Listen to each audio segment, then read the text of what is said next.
Yo, what's up, world? Happy Sunday. It's your boy, Robbie Cliff, on Real Talk, Real Views, where we talk about real topics, real issues, in a relatable way that everybody can understand. We got a full house tonight. Got my man, Kevin, and we got on the line, too, Pastor J.D. Simmons, y'all.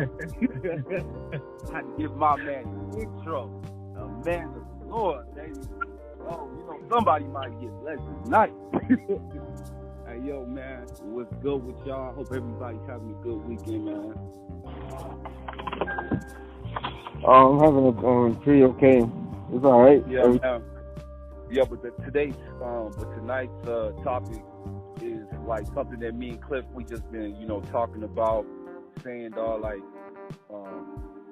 we were just talking about spirituality and what it meant to us and how we felt about, like, the church world and how we kind of feel like, we're kind of like outcasts because we don't necessarily believe in everything that they believe in. And so we just all going to just, like, just chime in on the discussion. We just all going to ask each other questions and see what it means to every one of you guys and how it can help the generation, coming up. And so, Cliff, we can just continue that conversation that we were having. So, Clifton, man, so what does spirituality mean to you, Cliff? How do you move, like, on a day-to-day basis? What keeps you positive? What keeps you going when your back is against the wall? Well, honestly, it's mentally, I believe it's just me, myself, and I. It may sound crazy, but I really don't have any huge belief in Christianity or any other religion out there. When it comes down to it, it's only about human will. If you're willing to put that work in, if you don't, it's just that simple. And I understand that when it comes to, people trying to find guidance, depending on how much knowledge they have, it all depends on how much your willpower is at the end of the day. If you're willing to change your life to make it better or just do nothing or, how you can make it worse, depending on how the situation is. So, this is where, I see how, where I stand at, but I also want to speak on Kevin real quick on how his ideology is when it comes to, his spirituality real quick. Like, especially when it comes to his background. And I'd like to give you the floor real quick and I want to ask you, like, how you was growing up with your family, Kev? Yes, sir. So growing up, man, my background is Christianity. I from an early age, man, I grew up at a church here locally, Mount Pleasant Missionary Baptist Church. I grew up Baptist. Typical everyday or every week schedule as far as Christianity, getting up, Wednesday night going to Bible study, Thursday night choir rehearsal, Sunday morning, I'm drawing blank right now. Okay, but I have a question. I didn't mean to cut you off. I have a question. So yes, from 1 to 10, how, like, the dedication when it comes to the religion of Christian, doing in this Baptist church, how, from 1 to 10, like, how, what's the level of, your dedication when it comes to that, like, your culture with Christianity? Man, you know what? That's something here lately I have to be transparent. I've kind of struggled with. I would definitely say I've been dedicated on a level of probably, honestly, man, like a 6, 5 to a 6. You know what I mean? Because that's pretty good. Say again? That's okay. That's average. That's okay. Yeah. No doubt. And the reason I say a 5 or a 6 because I know it's so much more that I can be doing. You know what I mean? All right. What are the potential? What are the potential of the things that you have a strong feeling of you're capable of doing? Honestly, man, just presenting God, man, on a whole nother level to the generation my age nowadays and younger, because I think we're so caught up in just the things of the world. We miss the true meaning and the love that's really out there for us, you know, that's presented through Christ. Okay. That's Kevin, like, I'm gonna ask you a question. Sorry, Cliff, I'm just gonna ask you Kevin a question. Kevin, would you say the best relationship with God would just be private? Like, let's say somebody just believed in God, but they're not like going to church or anything, but they have a relationship with God where they talk to Him every single day, and they see that it's working, and they had like obstacles come in their lives, and they didn't shake. Their spirits didn't shake, and they were able to tap into a spirit when they were overcoming some adversity. Like I remember when my dad got into an accident, like maybe 4 or 5 years ago. His brakes gave out on him. He flew out of his car, and he fell into somebody's backyard. He broke his neck. And I remember my brother calling me up, telling me about it. He was, he's broken. He was crying. I couldn't shed a tear, and I was trying to figure out, okay, where did this strength come from? And and it's like I said, I have a relationship with him. I've always prayed. I've always told him thank you for things. Obviously he's done for me, and even though I didn't, I don't necessarily like go to church every week or anything like that, I still handled that situation, let's say, like how a Christian probably would have handled it. Except I just didn't, pray over my dad or call my dad and say, hey, Poppy, let me pray over you or something. My faith was so strong that I knew my dad was going to get through it. Sometimes my dad don't like that. He was doing like some roasting out of me, but I'm like, yo, Poppy, I got to be strong, man. I got to be strong. I can't lie. Yeah. Sometimes I break down. I'm a normal person, but I feel like with spirituality, I feel like you gotta be able to tap into the spirit. Like sometimes you need the spirit of like, I guess, listening, or the spirit of having empathy, or the spirit of forgiveness. Like it's just so many kind of spirits that you need to have in order to like move in this world. So you can always gain some kind of like knowledge, some kind of wisdom. Because I don't want to be no man in the future, and I can't provide no kind of wisdom to any kid because I didn't grow. Like to me, that's just a waste of time in this world.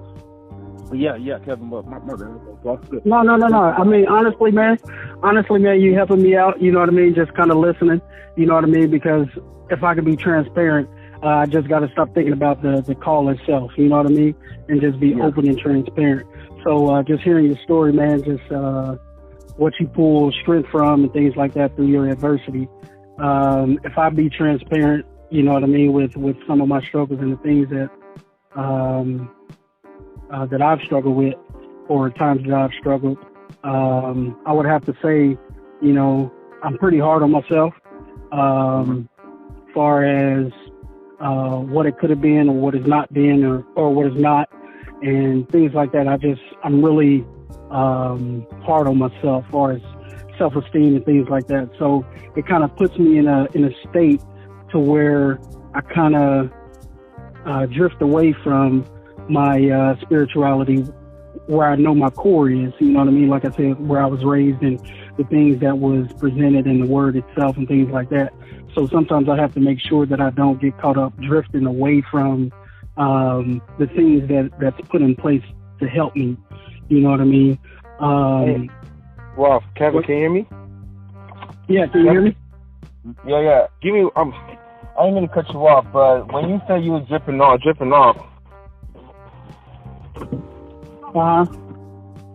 I'm sorry. You guys can go ahead. Just give me 1 second. Yeah, you good. But yeah, I definitely hear you, Kev. Man, it's crazy, dog. It's just something it's just falling down and getting back up, or falling forward. Not right. Not on your back.